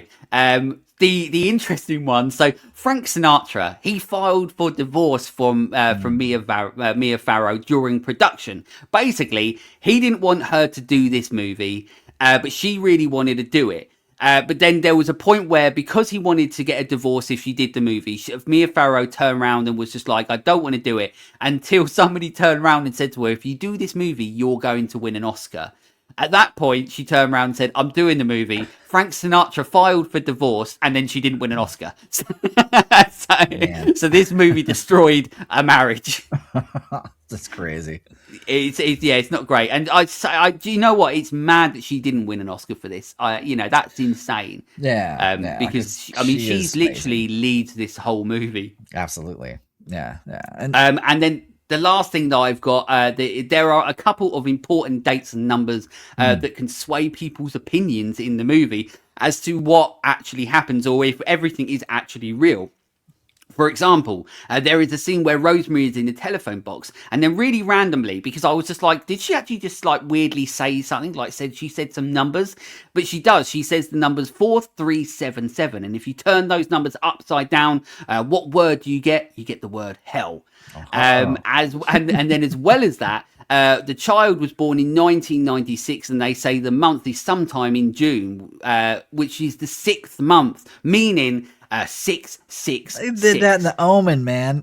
Yeah, they did do that. That's it. So once again, like it's interesting because it's like one of those moments where I don't know. I don't know whether it leads into the case. BP. It's people watching Rosemary's Baby, smoking pot, like, hey man, did you hear what she said, man? Yeah, they're drinking too many. It's the same listening to Beatles records backwards, man. You know. Yeah. Yeah, exactly. Yeah, you're right. But people love thinking about Satan too it's much. Fun. Yeah, he's fun. He's fun. Yeah. So there we go. So that's the movie. That's everything that happens in the movie. There's some production info. Very quickly, Erik.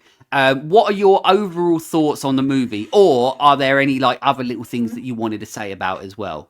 Well, my overall thoughts on the movie is, like I said in the beginning, it's not a movie that I have returned to a lot, you know, but like you, I do respect this movie for its place in the horror genre, you know, and it's respected for a reason, you know, because this was a hit when it came out in 1968. Everybody went to go see this film, and it sort of gave the horror genre the respect that it deserved. Before this, you know, the horror genre was a niche market, right? It was for kids. But when Rosemary's Baby came out, we had the kids' parents going to see this movie. And like I said, it blew the doors off of the horror genre. And because of this, we get excellent movies like The Exorcist and The Omen. And, you know, horror genre was often running after Rosemary's Baby because of the talented people behind the scenes, like Polanski. Like, he's a piece of shit guy, but he's a great director. I mean, Chinatown is one of the best movies ever made. And also just, you know, the story, Ira Levin's novel was also a hit. I think the story kind of resonated with people. You know, it's a study of a woman's place in a patriarchal society, right? Like, what's the woman's role in a relationship? So you get that aspect of this film. You also get, you know, a study in paranoia, a study of mental health, you know, of a woman's right to her body, right? You don't have a say in what happens when you're pregnant. You have to take these pills and this pills and this pills. That's the, you know, women's lib came around in the early 70s where, all right, we're going to, you know, the feminist movement where we're going to, you know, burn our bras and fight for our body is our body. Exactly. You know, Roe versus Wade came after this. Like, it was all in the zeitgeist of the late 60s, early 70s. And this played into that, man. And it resonated with people. And it still resonates today. Is it a movie that, you know, it is beloved by horror fans? I think it is. But I think to a lesser extent than say The Exorcist, you know, or Texas Chainsaw Massacre. But it's in the conversation.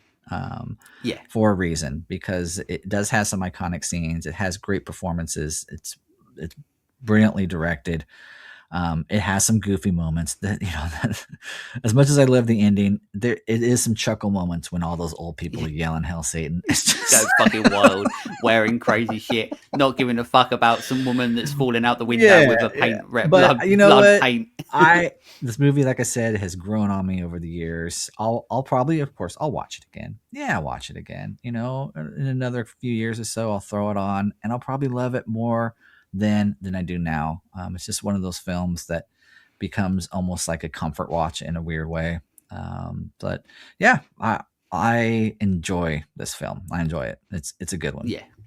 I think I'm pretty much like there with you when it comes to this movie. I think like there's a lot of things that I like about the movie. There's things I haven't really spoke about too much. I mean, as I said, there's not really much that I dislike about the movie. A lot of it is just, but I get like, now I know why. Like I said, it was supposed to be 4 hours and they're like, fuck that, change it. That's why I know. It's just, for me, it's just the pace of the movie. It was so snappy, so quick, and then that kept on frustrating me because I just wanted it to let moments breathe more. But knowing the reason why that is, that, you know, then it makes sense to me as to why that happens and so on. You know, are some of the characters or the performances, you know, old school Hollywood, over the top? Yeah, and that takes me out a bit. But then we have a central performance from Mia Farrow that's more grounded and like I said, you know, one of the performances that changed what performances could be in movies. You know, that's the thing as well. Like, and that's the thing to take from this movie for me, is that every time I think about this movie, I don't even necessarily think about the movie all the time. I just think about the importance of this film in the place of and the time that it was and how it created everything that came next, like you're saying. You know, if you don't have movies like Psycho, Night of the Living Dead, Rosemary's Baby, and so on, we don't get your Black Christmases. We don't get your Texas Chainsaw Massacres and Exorcist. Like, everything stems from somewhere. It's like the first person that ever made a burger, and it was all right, but then somebody fucking made a better one, and then they kept making better ones, and they kept making better ones before we were eating the greatest burgers. And that's what it's like. That's a fucking bad analogy, but you know what I mean. But I know what you mean. It's because I'm hungry and I want a burger. But I am like it's like Rosemary's Baby is a Whopper, but The Exorcist is a Big Mac. You're fucking right. Yeah, that's it. But that's it. It's you know, but like I said, like the iconography, the history of this movie is what I think like it propels it in like the higher standard, because without this movie there is so much we don't have. And that's what I will say to anybody that like when I do these episodes, as I always say, I always assume that people have already seen these movies when they, you know, when I do these episodes and so on. But what I would say is that if you've seen the movie but it hasn't been for a long time, go back and watch it. Watch it and then sure. Maybe, you know, absolutely watch it, think about it, and, you know, you can always take on board things that we've said.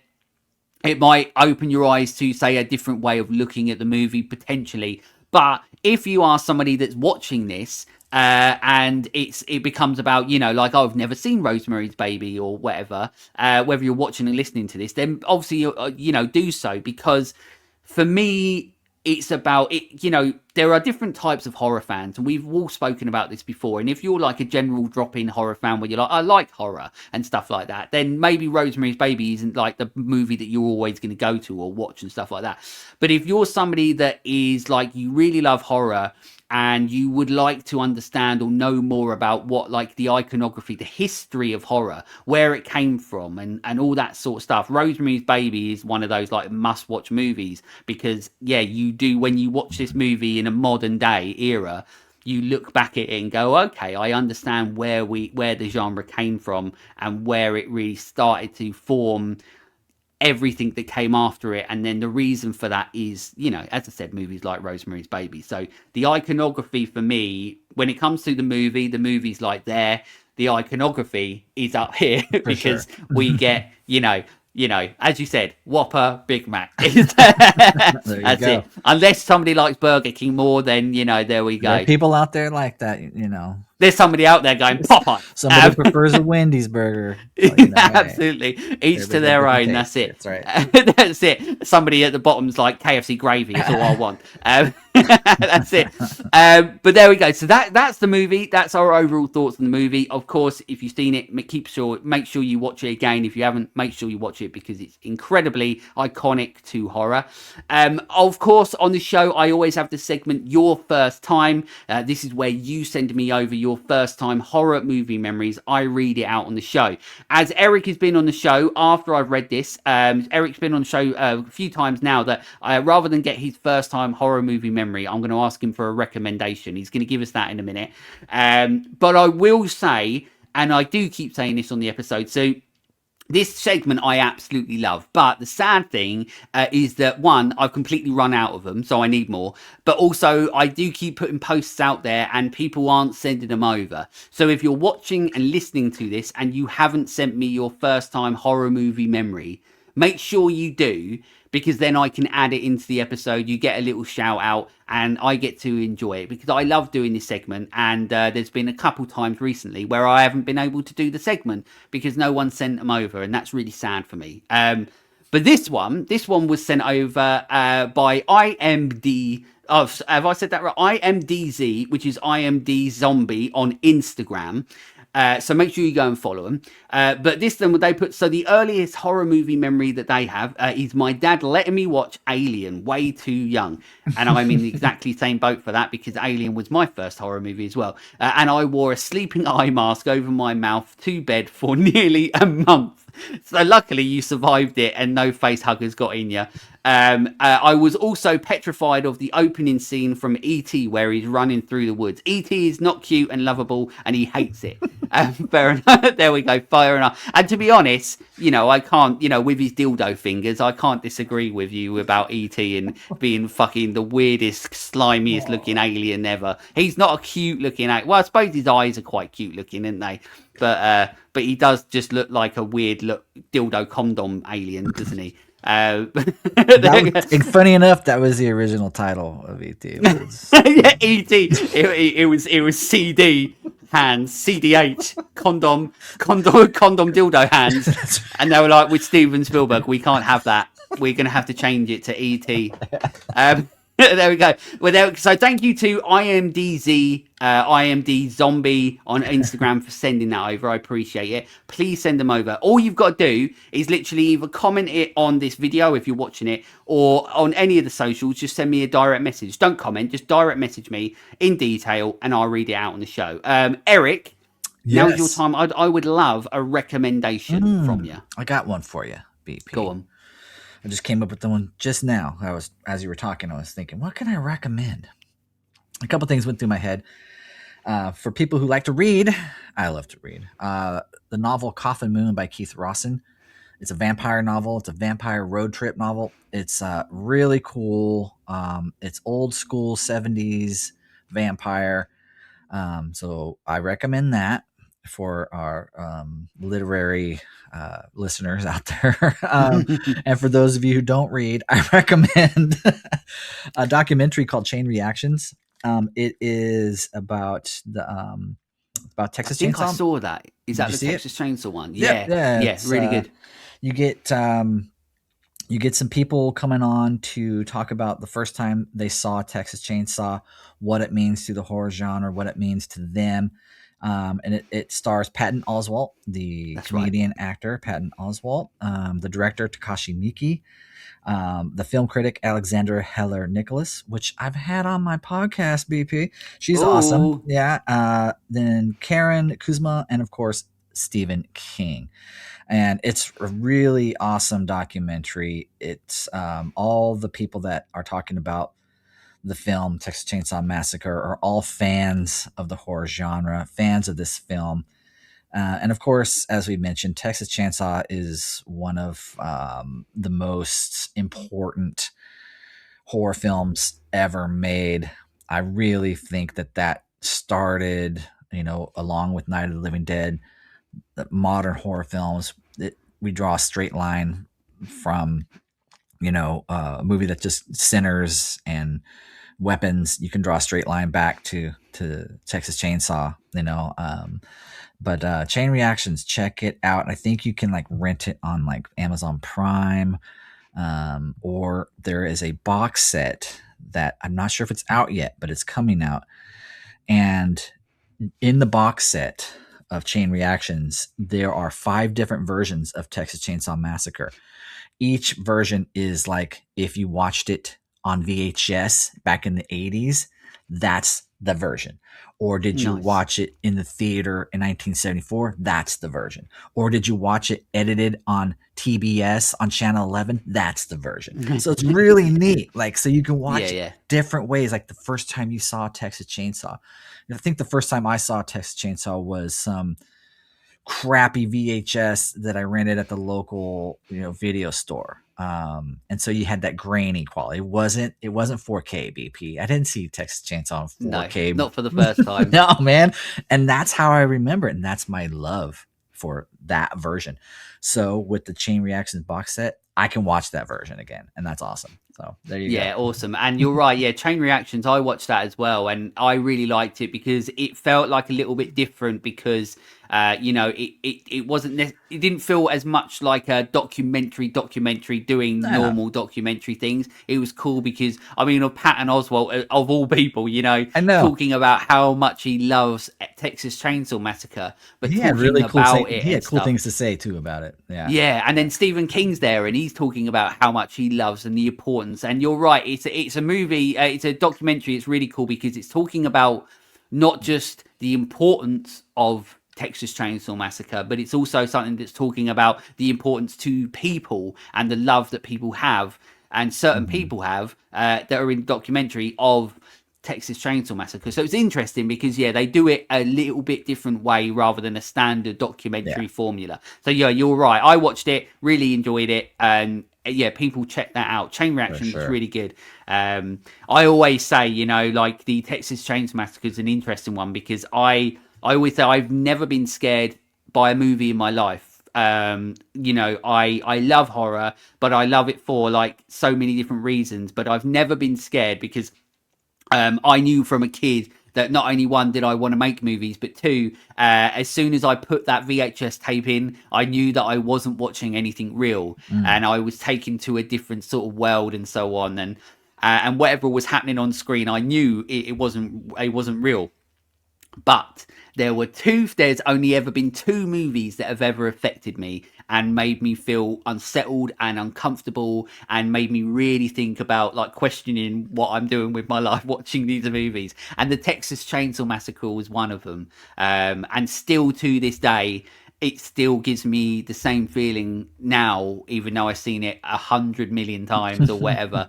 And it's one of the most iconic and inspirational movies to horror and to me. It's one of those movies that I still watch and I'm still uncomfortable and I'm still unsettled by it. Yeah. And as you said, that's why the iconography is so like that is a big movie in the history of horror. Not just because it fucking rules as a movie, but that is like a big part of the history of horror. But there we go. Great recommendations. Chain Reaction. Go and watch it. It's there somewhere. But Erik, now is your time to promote the absolute shit out of your brilliant podcast, Cradle to the Grave. Oh, man. I'm horrible at promoting my podcast, BP. Well, you and me both. I think I'm shit at everything. Well, I am shit at everything. I don't have a big presence out there in the internets and the Facebooks and the Twitter worlds.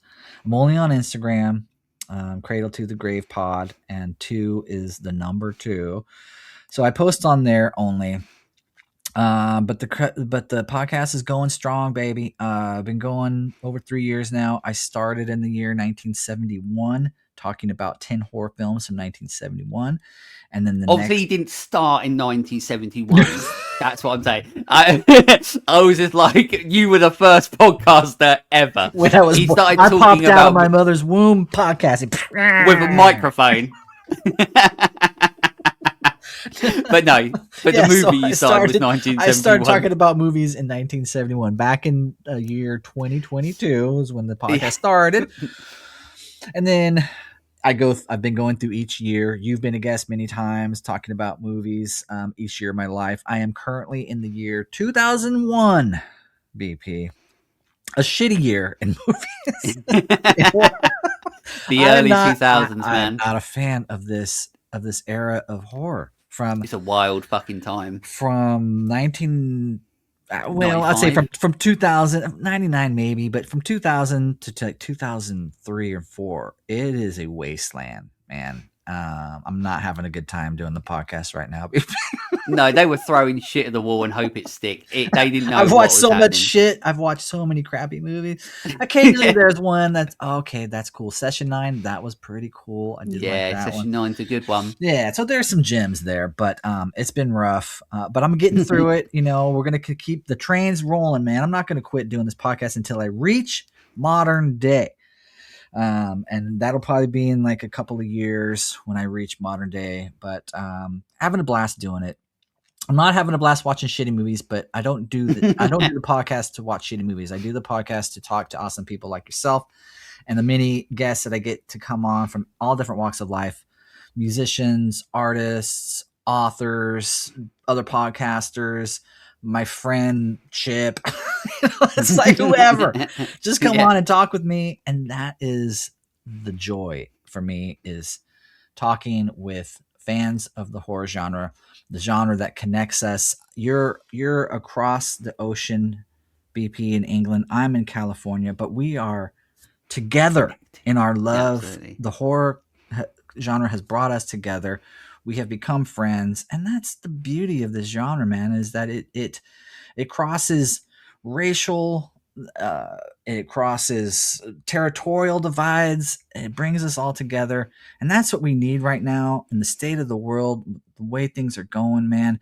We need to rely on this, on stuff that we love, like the horror genre. It helps get through the hard times, man. You know, it seems funny to say that watching Texas Chainsaw Massacre helps me get through my week, but it does. I know, it's mad, isn't it? It's weird to think that this shit that we watch when we're watching horror, and it's interesting because I talk about this all the time, like, or I think about this as well. It's so funny how the outside looks at horror and how the people that watch horror, how they always perceive it and always look at it. Yeah. When the people that are watching horror are just purely watching horror because of the love for the genre. And they like, that's all that it is, you know, like, it's the love of the movies, it's the love of the genre, it's the dedication, the work, the art that goes into creating these movies. Yeah, man. And then the outside in thinks like they're watching the most fucked up shit, so they're the worst people and they're to blame for all the world's problems, but we're not. I tell you what, dude, the United States would be in better shape than we are right now if our president was a horror movie fan. But I don't think He needs to stay off the Sunny D and maybe watch Texas Chainsaw Massacre. I wish to fucking God our next president is a fan of the Texas Chainsaw Massacre, because well, it'll be someone like Glenn Powell or something like that. But yeah, you're right. I think like maybe we need to get T-shirts, or we need to come up with some, like, start a movement saying everybody needs to watch horror. Like, that's what it is. Maybe we've solved the world's problem. It keeps you young at heart. It keeps you grounded. It makes you empathetic to humanity. And we need more empathy in this world. We don't need to be fucking bombing other people because we disagree with their ideology or their religion. You know what I mean? We need to show compassion to our fellow human beings, and the horror genre shows compassion. I know that sounds weird to say, but it's true. That's why we watch this shit, BP, because it's a way to show that we care about fellow human beings, man. And that's the beauty of podcasting and talking about horror movies. I get to express myself, and I get to hear what other people believe and think about these movies, and we connect, and it connects us as humans and as people. And no other genre, no other movies do that. I mean, maybe sci-fi, but we don't have. Yeah, but they're fucking nerds. So they're too nerdy. All the sci-fi people are never watching this stuff ever again because I'm not a nerd. No, I fucking love sci-fi. Come on, everybody knows I fucking love it. Right. But yeah, you're right. It's it's a special genre, man. And it's a special genre. And I knew that from the beginning, from an early age, when I started watching Christopher Lee movies as a kid on Saturday morning. I knew, like, this is something special, and it's exciting. And I've been a fan ever since, man. I'll be a fan till the day I die. So, yeah, exactly. Yeah. You're exactly right. And I mean, I love having you on the show. I always love talking to you, whether it's on your show, whether you come here, because it is thanks, that. Man. It is, I truly love, I love I love this genre. Like I can't express how much more I love this genre, and I know and I hope that other people see that. But what I love for me is having conversations with people like yourself where like there is that connection. Like it genuinely feels like when I talk to you and when I talk to other people like yourself, that horror is part of our DNA. Like horror is part of our blood because we have such an affection for it. And the fact that we get to, like you say, we're from across the pond of each other, we get to have this conversation, whether it's about Rosemary's Baby, whether it's about Magic, which is a fucking great movie, you know, whatever that is, it's our conversation purely always comes from a place of love for the genre. And that always means the world to me. And that's one of the reasons why I love always speaking to you, because we almost have that same connection where it's like, we love the genre, and that is at the forefront of fucking everything. And then we get to have a great conversation that's always fun around it. So that is what you get with Cradle to the Grave as well. So everyone, please make sure Erik is a fucking legend, top dude. I love him, and he always has the greatest t-shirts, and you will love Cradle to the Grave. So even though that you're already listening to it, and I know you are, because if you're listening to this, there's no way that you're not listening to Cradle to the Grave. But if you're not, make sure you do, because it's a fantastic podcast. I love it. I always listen to it. Man, once again. And also, Erik's doing it on his own, and it is not fucking easy. And I know what it's like. And we know what it's like. So the fact that he's creating such a great show on his own, doing it, you know, with these great guests as well. You know, just going right back at you, BP. Right back at you, man. Like, I love coming on your show because of your passion, right? It's infectious. You know, when you're talking about your love for the genre, like, I get pumped up, dude. I'm like, yeah, fuck yeah, dude. Yeah. So keep doing it. Keep doing what you're doing. You're out there making good content. You're out there creating new fans and spreading the love. So more power to you, man. Don't stop, dude. I'll do my best not to, unless something happens to do with Satan, unless I have too many Sambuca Satan semen spritzers. Oh man, don't wear no Tannis root amulet around your neck. I'm not going to have no smelly necklaces. Don't do it, man. Satan semen spritzers at my next party. Everybody's invited, and if you drink it, that's your own fucking problem. You might get impregnated with Satan, but that's down to you, men and women. You know, either or. Satan doesn't prefer it either. I don't know. Whatever. It's Satan. He does what he wants. Either or. But there we go. So Erik, thank you so much for coming on the show. Obviously, again, to close out the show, of course, I always like to say a massive thank you to my official Creepazoids on Patreon. Of course, we have Jamie, we have Rob, we have Leighton, and our newest Creepazoid, Kate. Thank you so much for continuing to join me on my journey through horror over on Patreon. You can find out more. Just go to, I'm sure there's bloody links. I'll probably put them somewhere. But if not, go to patreon.com, search for the Let's Talk Horror channel. You get loads of really cool exclusives like the Creep's Choice episodes, which is basically your own little podcast episode. And as I say on every episode, every movie they've given me to watch so far has been shit. So thanks for that, everyone. They're shit movies, and I talk about how shit they were. Shit they are. But maybe by the time this episode's come out, they've given me a good one. I don't know. We never know. I won't know until it happens, and then I keep saying how shit these movies are. But it's cool because I get to do a whole episode about how shit a movie is. But that's what the Creep's Choice episodes are. They pick me a movie, and I talk about it, and I love it. But there's loads of all other exclusives and everything like that on there as well. So if you want to go above and beyond to help me on my journey, and also, as I always say, like, once the conversion works, I don't get like any money from it. Like, I get like a coffee or something like that out of it.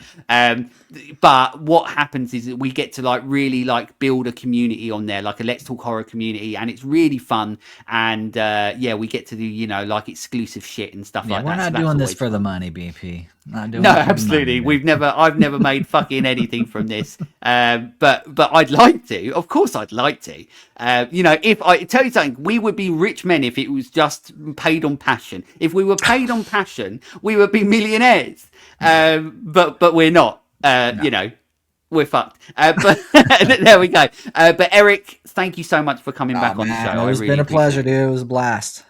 Absolutely. But for everybody else, go and support everything that Erik does with Cradle to the Grave. Please continue to support the Let's Talk Horror channel so I can keep going on this journey through horror. But until next time, stay creepy, fuckers.